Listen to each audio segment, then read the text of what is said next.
শহীদদের যে চেতনা, সেই চেতনার প্রতি আমাদের বিশ্বাসঘাতকতা করা হবে। শেখ হাসিনার বিরুদ্ধে বছরের পর বছর সংগ্রাম করেছি, আন্দোলন করেছি। সে তার মিডিয়া দিয়ে, সে তার গণমাধ্যম দিয়ে, সাংবাদিক দিয়ে, তার পোষা বুদ্ধিজীবীদেরকে দিয়ে গণতান্ত্রিক আন্দোলনের বিরুদ্ধে নানা বয়ান তৈরি করে আমাদেরকে জঙ্গি, আমাদেরকে আপনার নাশকতার সাথে যুক্ত করে আমাদেরকে অগ্নি সন্ত্রাসী বানিয়ে সকাল থেকে সন্ধ্যা পর্যন্ত এই মিডিয়াগুলো আমাদের বিরুদ্ধে অপপ্রচার করেছে। আমরা যখন জেলে, আমরা যখন কারাগারে, আমাদের ছেলেদের যখন পায়ের নখ তুলে দিচ্ছে, হাতের নখ তুলে দিচ্ছে, পুলিশের শটগানের গুলিতে তাদের চোখ দৃষ্টি শক্তি যখন অন্ধ হয়ে যাচ্ছে, তারপরেও কিন্তু আমরা সমাজে সুশীল সমাজ বলেন, বুদ্ধিজীবী বলেন, অধ্যাপক বলেন, প্রকৌশলী বলেন, সাংবাদিক বলেন, তাদের কাছ থেকে খুব একটা বেশি প্রতিবাদ আমরা দেখিনি। কেউ কিছু করতে পারছিল না। সবাই যেন একটা আতঙ্ক ভয়ের মধ্যে দিনাতিপাত করছে। সেই রকম মুহূর্তে জুলাইয়ে মানে আল্লাহর প্রেরিত সেই আবাবিল পাখির মতো ঘর থেকে, বাড়ি থেকে, স্কুল থেকে, কলেজ থেকে বেরিয়ে আসলো এই মাসুম বাচ্চারা। তাদের খুন, তাদের রক্ত ঢেলে দেওয়ার মধ্যে দিয়ে আমরা গণতন্ত্রের পথে হেঁটে যাওয়ার একটা সুযোগ পেলাম। কিন্তু আমাদের কিন্তু এইটা মাথায় রাখতে হবে যে এই যে বাচ্চারা যে জীবন দিল, রক্ত ঢেলে দিল, তাদের পাওনা কি পরিশোধ করতে পেরেছি? যারা আন্দোলনেও থাকলেন তাদের বিরুদ্ধে চাঁদাবাজির মামলা কেন? এই সরকারই দিচ্ছেন যে সরকার আন্দোলনের ফসল হচ্ছে, তো চাঁদাবাজি হচ্ছে, দখলবাজি হচ্ছে,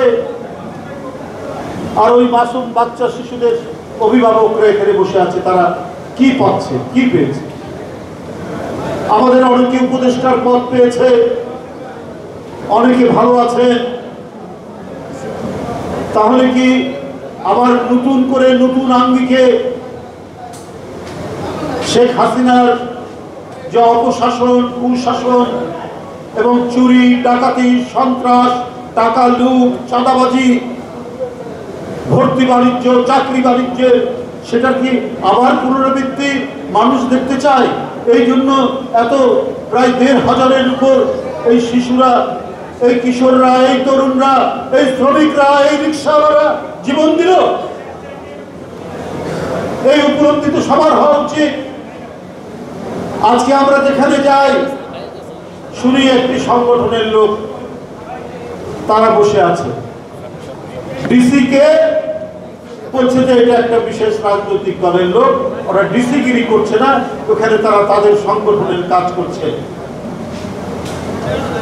আমি এমনও শুনেছি যে ইসলামী ফাউন্ডেশনের যে ডিজি, তিনি তার সেখানে কর্মকর্তা কর্মচারীদেরকে বলছেন তোমরা রোকন না হলে তোমাদের চাকরি থাকবে না। এখন সত্য কথা আজকেই আমাকে বলেছে, আমি আপনাদের সামনে আমি কোনো মিথ্যা বানিয়ে বলছি না। এই জন্য এই বাচ্চা, এই জন্য হারাম, এই জন্য মুগ্ধ, এই জন্য আবু সাইদ শেখ হাসিনার পুলিশের বুলেটের কাছে নিজের শার্টের বোতাম খুলে দিয়ে দাঁড়িয়ে গেল গণতন্ত্রের মুক্তির জন্য। একটি একটি রাজনৈতিক চেতনার রঙে আমাদের প্রশাসন সাজবে, আবার শেখ হাসিনা যে চেতনা তৈরি করেছিলেন সেই পাতানো চেতনা, কোনো কিছু ঘটলেই উনি টাকা লুট করবেন, এর প্রতিবাদ করলে ওকে ধরো ওই মুক্তিযুদ্ধের চেতনার বিরুদ্ধে।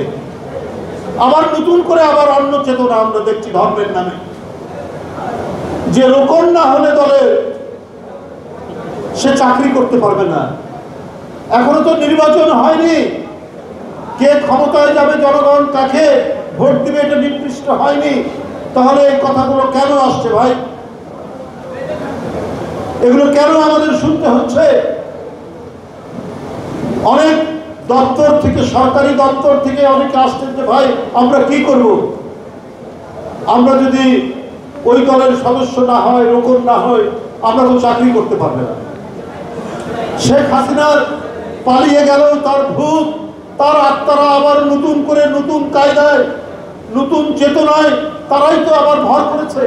এইটার জন্য তো ছেলেরা জীবন দেয়নি।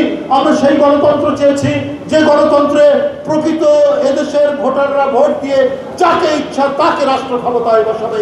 এই জন্যই আমাদের লড়াই, এই জন্যই ওই স্কুল কলেজের ছেলেরা নিজের রক্ত দিয়েছে, নিজের জীবন দিয়েছে।